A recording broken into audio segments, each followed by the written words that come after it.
This is a flush hollow core door. These are very common.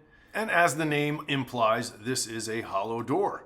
Since it's a flush door, it doesn't have a designated top or bottom. And I'm going to cut it open so you can see what the inside looks like. So let's imagine you're cutting the door to the appropriate length. And you cut it all the way through and you realize you just cut off the bottom and now the inside of the door is exposed. We've got 1 inch of wood on each end and our inside is hollow. And this is just cardboard that holds it together. The bottom is wood. So we have to know how much wood we have. Let's take this thing apart and see.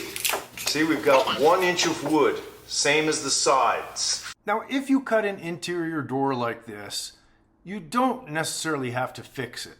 No one's going to see the bottom.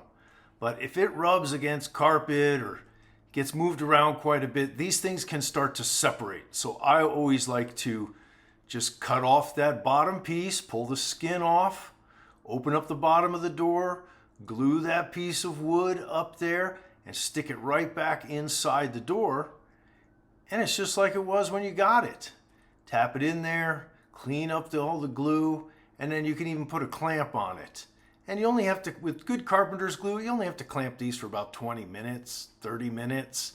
Go do something else or take a lunch break or something. You could do this in the same day. And you can even use this technique to make your own custom hollow doors.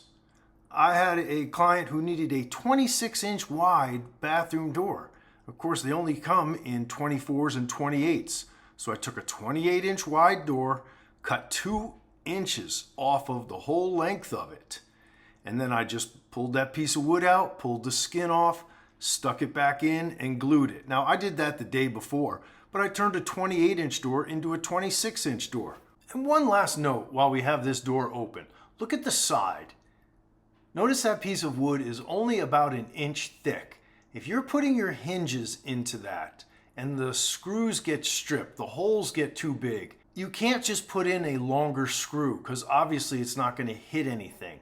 So when screws fail on a hollow door like this, move the whole hinge. And you don't have to move it much, but you got to get it into some fresh wood. That's enough about the hollow doors.